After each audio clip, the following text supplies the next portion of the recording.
The 13th of May, 2026,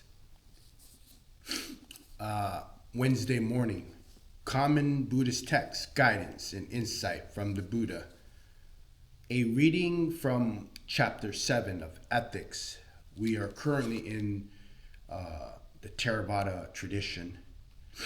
The chief editor of this compiled book is Dr. Maha Dhamma Kosajan.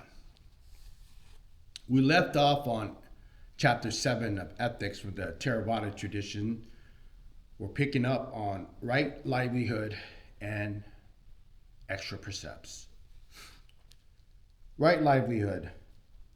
The first passage enumerates the commitment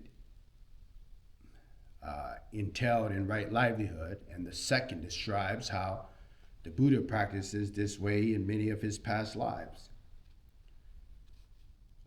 Bhikkhu monks, these 5 kinds of trade should not be done by a devotee. What are the 5? Trading in weapons, trading in living beings, trading in flesh, trading in intoxicant, and trading in poisons. This can be cited in the Vanicca Sutra, Anguttara Nikaya, Volume 3, page 208.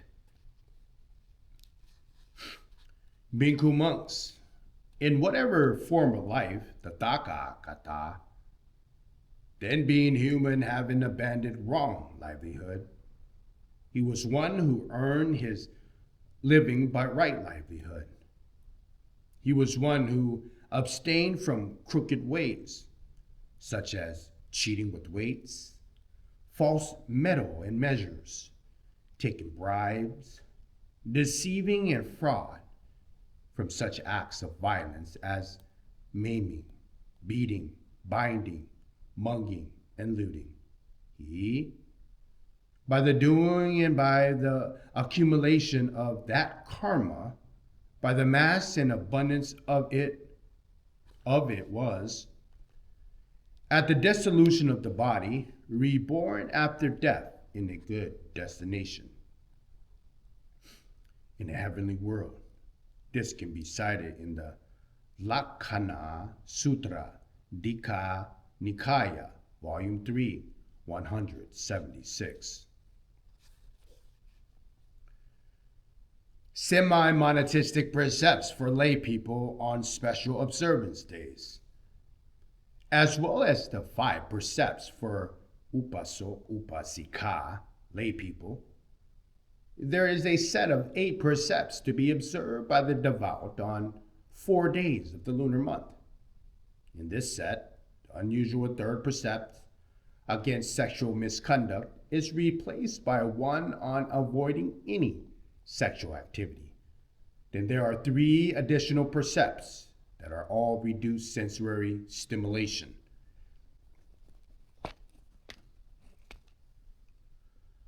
I will tell you the duties of the upasok, upasika, the householder, acting according to which one becomes a good disciple.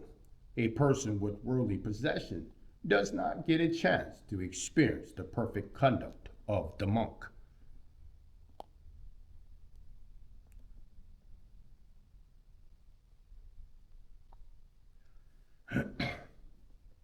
One, do not kill living beings, and do not get others to kill. Do not approve of the killing committed by others, leaving aside the use of the cudgel against beings weak and strong. 2, avoid taking what is not given. May the disciple with understanding not take any and approve of taking anything away from anywhere, avoiding everything that is not given. 3, avoid the life contrary to celibacy, as the wise would avoid a pit of burning embers. Those not capable of the practice of the celibate life should not transgress with other wives. 4. Gone to an assembly or to the gathering. Do not lie to another. Do not make others tell lies, and do not approve when others do so.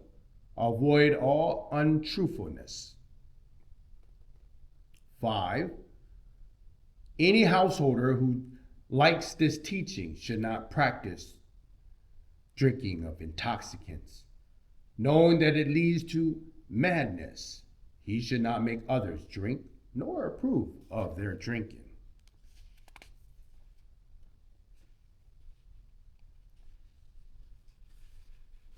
Fools commit evil due to intoxication. Make other people also who are negligent do so. One should avoid the sphere of detrimental karma. This is maddening, deluding, delightful to fools. Do not destroy life. Take what is not given, tell lies, drink intoxicants, abstain from life contrary to celibacy, from sexual relations. 6. Do not take a meal at the wrong time, eating at improper time. 7. Do not wear garlands or do not use perfume. 8. One ought to sleep on a cover spread on the floor. This is called the 8 factors sacred observance declared by Gautama Buddha, who have reached the termination of dukkha, suffering. With a pleased mind, one should take up the sacred comprehensive observance of the 8 precepts on the 14th and 15th, and on the 8 days of the lunar fortnight during Paticarikariyata. Thus, according to the religious traditions, a holy period set apart for religious observance.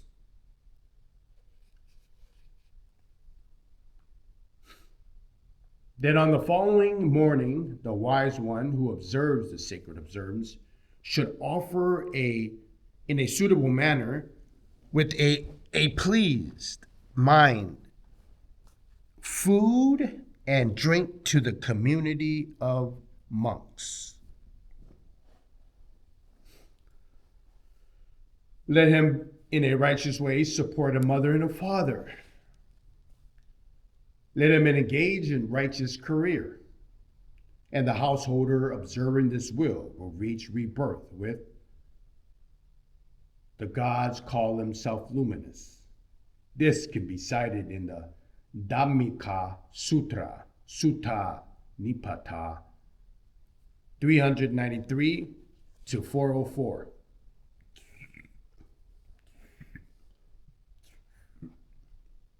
Loving kindness and patient acceptance. The way to cultivate loving kindness and the value of its cultivation. This passage is the classic expression of the quality of metta, loving kindness, goodwill, friendliness, and is often chanted in Pali language to cultivate the quality and to generate an inner protective power. As a Parita chant, loving kindness is the first of all states known as the limited equalities, the others being compassion, empathetic joy, and equanimity.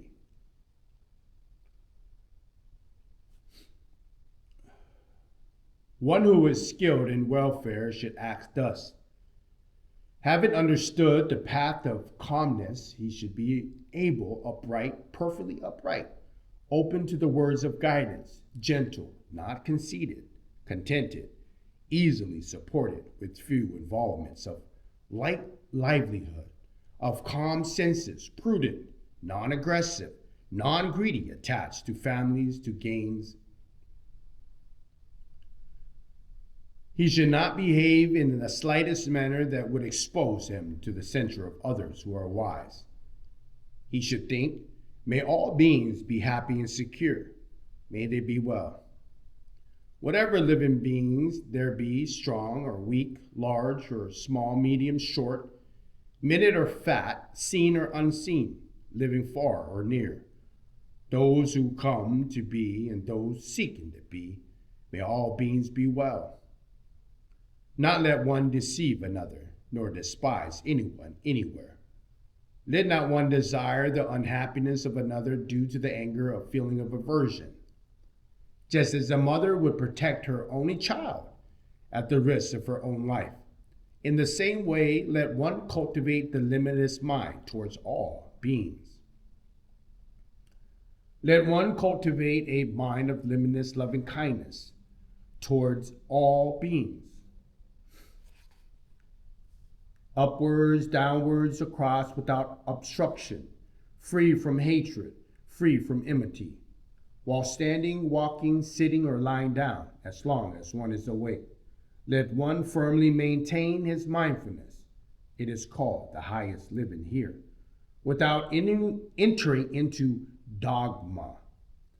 Ethically disciplined, endowed with insight, having removed greed for sensual pleasures, he will never again come to lying in the womb.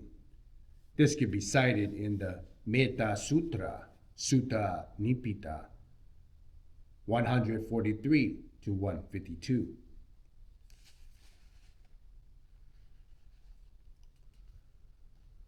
Letting go of hatred and anger. He abused me. He struck me. He defeated me. He robbed me. For those who are brewed like this, hatred is not stilled.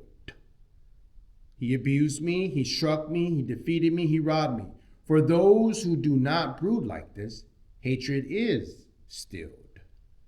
In this world, hatred is never ended by hatred, but only by opposite of hatred. This has always been so.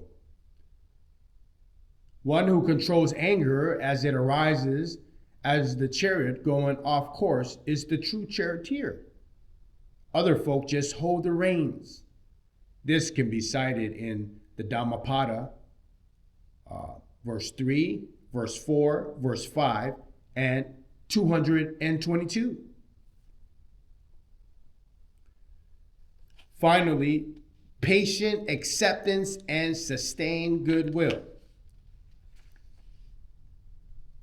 This passage shows that Gautama Buddha, patiently and adeptly dealing with anger of a critic, this passage holds up a high ideal of non-anger and a kindly attitude even to the face of great provocation. Of course, to attain this level requires great inner change and inner strength. When others address you, their speech may be timely or untimely, true or untrue, gentle or harsh, connected with good or with harm, spoken with the mind of loving kindness or with inner hate. Here, Bhikkhu monks, you should train yourself like this. Our minds will be unaffected. We will have say of no evil words. We will remain sympathetic to their welfare, with a mind of loving kindness and with an inner and with no inner hate. We keep pervading these people with the mind imbued with loving kindness. Beginning with them, we will keep pervading the all-encompassing world. With the mind imbued with loving kindness, abundant, expansive, limitless, free from hostility, free from ill will. That's how you should train yourselves. Bhikkhu monks, even if bandits were to crave or carve you up savagely, limb by limb, with two-handed saw, he among who lets his heart get angered, even at that, would not be acting on my teaching. Here, Bhikkhu monks, you should train yourself like this. Our minds will be unaffected, free from ill will. That's how you should train yourselves. This can be cited in the Kakakupama Sutra, Majjhima Nikaya, Volume 1, 126 to 129. We will leave off there on Chapter 7 from the perspective of Theravada tradition on ethics, as we pick up on the next one on helping others and helping oneself. This is a reading from the common Buddhist text, guidance and insight from the Buddha. Chief Editor Dr. Maha Dhamma Kosachat.